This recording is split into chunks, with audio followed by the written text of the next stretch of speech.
ना तुमच्यासाठी प्रेरणादायी कोण आहे? आमच्यासाठी तुम्ही प्रेरणादायी आहात. तुम्हाला कोण? बाबासाहेब आंबेडकर. बाबासाहेब आंबेडकर कायम सूटामध्ये आहेत, सूट बूट. और आखिर नाना पाटेकर ने भीमराव अंबेडकर जी पर ऐसा क्या कह दिया जिसने विरोधियों में हल्ला काट दिया? दिखाएंगे आपको नाना पाटेकर का वह वीडियो भी जिसमें उन्होंने कैसे डॉक्टर कर भीमराव अंबेडकर के बारे में खुलकर बोला। क्या आप किसी ऐसे दलित युवा को जानते हैं जिसको यह शब्द उसके अपमान के लिए कहा गया, लेकिन उसने इस शब्द को इस कदर अपने मन में उतारा, इस शब्द को ऐसा ब्रांड बना दिया जिससे न सिर्फ भारत बल्कि पूरी दुनिया चौंक उठी। वह इस शब्द को इस ऊंचाई पर लेकर गया कि जिससे पूरी दुनिया में उसकी चर्चा होने लगी। आखिर क्या है उस चमार ब्रांड की असली कहानी? कौन है वह, या जिसने रच डाला नया इतिहास? और क्या आप जानते हैं बाबा साहेब भीमराव अंबेडकर पर बनी बॉलीवुड में वह मूवीज जिसने उस समय बवाल मचा दिया था? और आखिर क्या है चमार रेजिमेंट का इतिहास? लाइन से जानेंगे। सब कुछ बने रहिएगा हमारे साथ वीडियो के अंत तक। आज आप सोच रहे होंगे कि आखिर मैं फिर से चमार जाति की बात क्यों कर रहा हूं। सोचिए कि जिस शब्द को जाति सूचक शब्द समझा जाता हो, जिस शब्द का प्रयोग चिढ़ाने के लिए किया जाता हो, अगर वही शब्द पूरी दुनिया में एक ब्रांड बनकर चमक जाए तो क्या होगा? सोचिए जरा उन लोगों पर क्या गुजरेगी जो चमार जाति का अपमान करते हैं। आखिर कौन सा है वह चमार ब्रांड जिसने पूरी दुनिया में धूम मचाकर रख दिया? आखिर कैसे चमार ब्रांड ने अमेरिका, जर्मनी और जापान तक को हिलाकर रख दिया? यह वीडियो ऐसा है जिसे देखने के बाद आपको भी अपने सच्चे इतिहास पर गर्व होगा। तो चलिए शुरू करते हैं आज का वीडियो। आज के वीडियो में हम जानेंगे कि आखिर कौन सा वह ब्रांड है जिसने पूरी दुनिया में तहलका मचा के रख दिया। आखिर कौन है वह शख्स जिसने चमार नाम से एक ऐसे ब्रांड की शुरुआत की जिससे यूरोपीय देशों में भी उस ब्रांड के चर्चे हो। स्वागत है आप सभी का दोस्तों। स्क्रीन पर दिख रहे इस शख्स का नाम है सुधीर और इनका पूरा नाम है सुधीर राजभर और आज 36 साल के हैं। सुधीर मुंबई में पले बड़े। मुंबई से इन्होंने ड्राइंग और पेंटिंग में बैचलर की पढ़ाई की। सुधीर मूल रूप से उत्तर प्रदेश के जौनपुर जिले से हैं। हालांकि वह यहाँ ज्यादा रहे नहीं, लेकिन जब भी जाते तो उनको चमार जाति के नाम पर ताने सुनने को मिलते हैं। उन्होंने देखा कि लोग उनको उनके आखिरी सरनेम भर और चमार का प्रयोग करते हुए चिढ़ाते और यह अपमान के लिए ही किया जा रहा था।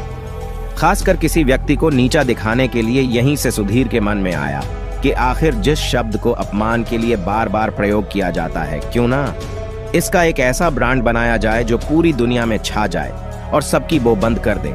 और यह सपना सच भी हो गया। सुधीर राजभर ने चमार नाम से ही एक पूरा ब्रांड खड़ा कर दिया और इस ब्रांड ने इतिहास रच दिया। दोस्तों स्क्रीन पर दिख रहा यह नाम अब एक अंतरराष्ट्रीय ब्रांड बन चुका है।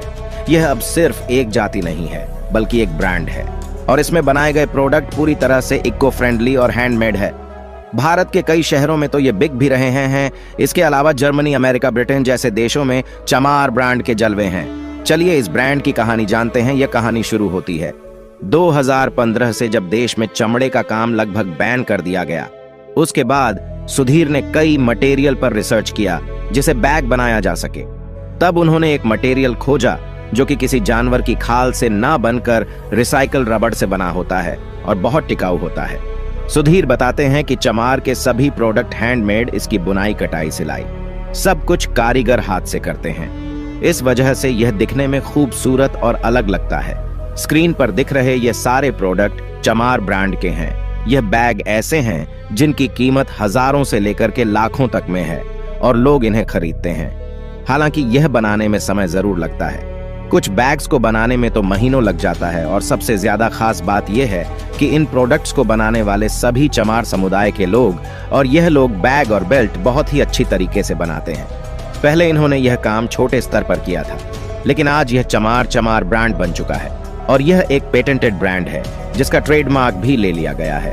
इस ब्रांड से कंपनी रजिस्टर्ड की गई है जिसका नाम है चमार प्राइवेट लिमिटेड। इसके तमाम प्रोडक्ट अमेरिका, जर्मनी और जापान में बिक रहे हैं और सबसे हैरानी की बात है कि इसका कोई स्टोर नहीं है, बल्कि चमार ब्रांड के प्रोडक्ट्स की बिक्री ऑनलाइन वेबसाइट से होती है। लेकिन सुधीर बताते हैं कि मैं आज भी जब अपने गांव वालों से मेरे ब्रांड के बारे में बताता हूं तो कई लोग जोर जोर से हंसते हैं।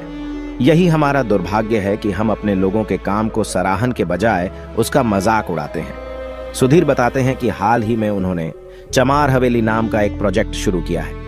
इसके लिए उन्होंने राजस्थान में 300 साल पुरानी हवेली खरीदी। वह बताते हैं कि वह अब चमार ब्रांड का स्टोर भी खोलने वाले हैं, जो न सिर्फ भारत में होगा बल्कि पूरी दुनिया में जगह जगह होगा और इन्होंने यह पूरा का पूरा एम्पायर अपने दम पर खड़ा किया है, जिसकी वैल्यूएशन आज करोड़ों में है। स्क्रीन पर जो आपको यह वेबसाइट दिख रही है, यह वही वेबसाइट है जिससे यह सारे प्रोडक्ट्स बेचे जाते हैं। बड़े ही गर्व के साथ यह युवा पूरी दुनिया में चमार जाति का नाम गर्व से ऊंचा कर रहा है। न सिर्फ चमार जाति, बल्कि पूरी दुनिया में भारत का नाम, भारत की संस्कृति को फैला रहा है। स्क्रीन पर दिख रहे ये प्रीमियम प्रोडक्ट्स जिनकी कीमत लाखों तक में है, इनकी विदेशों में बहुत भारी मांग है और यह सफलता की कहानी उन लोगों के मुंह पर भी करारा तमाचा है जो किसी भी जाति को नीचा दिखाने की कोशिश करते हैं। चमार ब्रांड आज पूरी दुनिया में धूम मचा रहा है और एक्सपर्ट्स कहते हैं कि आने वाला टाइम चमार ब्रांड के लिए स्वर्णिम काल होने वाला है। भीमराव अंबेडकर पर एक नहीं बल्कि सैकड़ों फिल्में बन चुकी हैं, जिसमें तमिल, मराठी, कन्नड़, लगभग सारी भाषाओं में। लेकिन आज हम बॉलीवुड की बात करने वाले हैं, जिनमें हम आपको 5 ऐसी मूवीज के बारे में बताने वाले हैं जो उस समय काफी ज्यादा चर्चा में रही थी। तो चलिए आते हैं पहली मूवी पर, जो कि है भीम गर्जना। दोस्तों, विजय पंवार की यह मराठी फिल्म डॉक्टर बाबा साहब अंबेडकर पर बनने वाली फिल्मों में से एक थी। एक्टर कृष्णानंद ने फिल्म में डॉक्टर अंबेडकर का रोल किया था, जबकि प्रथमा देवी ने उनकी पत्नी रामाबाई की भूमिका अदा की थी। यह फिल्म काफी ज्यादा हिट रही थी। अब आते हैं दूसरे नंबर पर, जो कि है बालक अंबेडकर। फिल्म आई थी 1991 में। यह फिल्म डॉक्टर अंबेडकर के बचपन के दिनों पर आधारित है। इसमें युवा भीमराव अंबेडकर का रोल चिरंजीवी विनय ने किया था, जिसमें तीर्थ प्रसाद, जगन्नाथ राव और मास्टर उमेश ने काम किया था। यह फिल्म भी काफी ज्यादा हिट रही थी।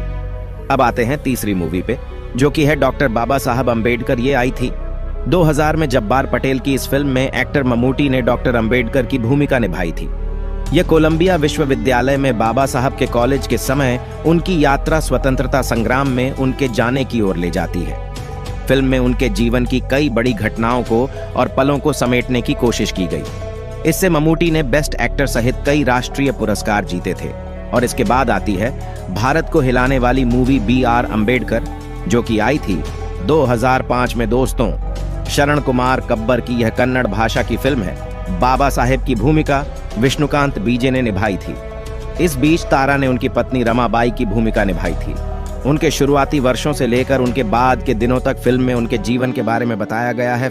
इस फिल्म ने पूरे कर्नाटक में तहलका मचा के रख दिया था और इस फिल्म ने कन्नड़ राज्य फिल्म पुरस्कार, बेस्ट डबिंग पुरस्कार, Karnataka state film award, special jury award, इतने सारे अवार्ड जीते थे। अब आते हैं नंबर 5 पर, जो कि है बाल भीमराव। दोस्तों, इस मराठी फिल्म का निर्देशन प्रकाश नारायण यादव ने किया था। इसमें मोहन जोशी, विक्रम गोखले, किशोरी शहाड़े विज और प्रेमा किरण। फिल्म अंबेडकर के शुरुआती जीवन पर बेस्ड है और उनकी सोच और दर्शन उन्हें भारत में प्रसिद्ध दलित नेता बनने की ओर ले जाता है। फिल्म के गाने सुरेश वाडकर और शंकर महादेवन के इस फिल्म ने काफी ज्यादा सुर्खियां बटोरी थी। अब आते हैं नाना पाटेकर पर। दोस्तों, फिल्म अभिनेता नाना पाटेकर का पहले आप यह वीडियो देखिए ना, तुम प्रेरणा को है तुम्ही प्रेरणा तू बाबा साहेब आंबेडकर कायम सूटाम है। सूट बूट आयुष्य भर फक्त दलितासानी केवल दलितासा काम केलेला नहीं है।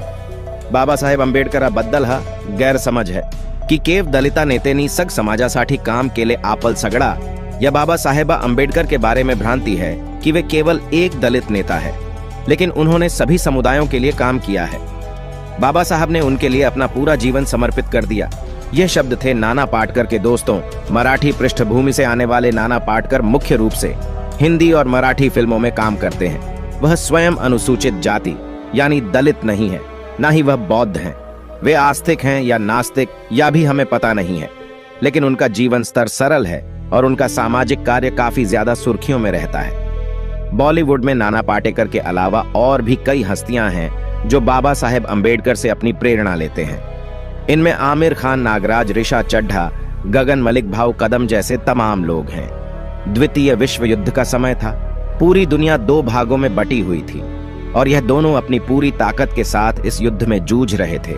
उस समय भारत में ब्रिटिश शासन था जो जापान देश के विरुद्ध था। जापान और ब्रिटेन में एक दूसरे के खिलाफ नफरत भरी पड़ी थी। दोनों में कट्टर जंग छिड़ी हुई थी। इसी बीच जापानी फौजों ने भारत पर हमला बोल दिया।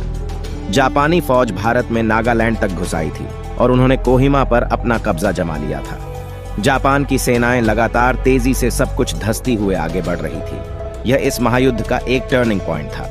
अब अंग्रेजों के सामने जापानी फौजियों को आगे बढ़ने से रोकने के लिए उनकी गरिमा और प्रतिष्ठा दांव पर लगी हुई थी। अंग्रेजों को समझ नहीं आ रहा था कि अब वह करें तो करें क्या। ऐसी परिस्थितियों में अंग्रेजों ने एक माह इस बर्फीले, कटीले, पथरीले, दुर्गम युद्ध के मैदान में चमा रेजिमेंट के जवानों ने पूरे जोश और बहादुरी के साथ अपनी पूरी ताकत झोंक कर रख दी। चमा रेजिमेंट के बहादुर सिपाहियों ने जापान के फौजियों का मनोबल धस्ती कर दिया था। जापानी फौज में हाहाकार मची हुई थी। चमा रेजिमेंट ने एक जबरदस्त निर्णायक युद्ध लड़ा। 31 मई 1944 का दिन विश्व के इतिहास में एक यादगार के रूप में सदैव के लिए अंकित हो गया। भारत के बहादुर चमा रेजिमेंट ने इस दिन कोहिमा को फतेह कर लिया था। 31 मई 1944 को जब जापानी फौज के मेजर जनरल साटो ने मैदान छोड़ने से पहले अपने आदेश में लिखा था कि हम 2 महीने तक अपने पूरे साहस और लगन के साथ यह लड़ाई लड़ते रहे। अब हम दुखद आंसू बहाने के बजाय नेताजी सुभाष चंद्र बोस की हवाई दुर्घटना में मृत्यु हो गई है, जिसके बाद आजाद हिंद फौज के जवान तितर बितर हो गए। और जैसे ही ये खबर अंग्रेजों को एल लगी, अंग्रेजों ने आजाद हिंद फौज के जवानों को बर्मा के रंगून में गिरफ्तार करने के लिए चमा रेजिमेंट को लगा दिया। लेकिन चमा रेजिमेंट ने जो किया वह अपने आप में एक मिसाल है। भारतीय आजाद हिंद फौज के जवानों को देखते ही चमा रेजिमेंट के देश प्रेमी जवानों ने लड़ने से साफ मना कर दिया और आजाद हिंद फौज के जवानों के साथ मिल गए और अंग्रेजों के विरुद्ध का ऐलान कर दिया। आजाद इन्फाल, कोहिमा, रंगून आदि के युद्ध स्मारकों में आज भी दर्ज मिलते हैं। चमा रेजिमेंट के जवानों को विभिन्न वीरता पुरस्कारों से सम्मानित किया गया। 1946 में जिस चमा रेजिमेंट को अंग्रेजों द्वारा भंग कर दिया गया, आज आवश्यकता है कि फिर से चमा रेजिमेंट को बहाल किया जाए। दोस्तों, आज की वीडियो में बस इतना ही।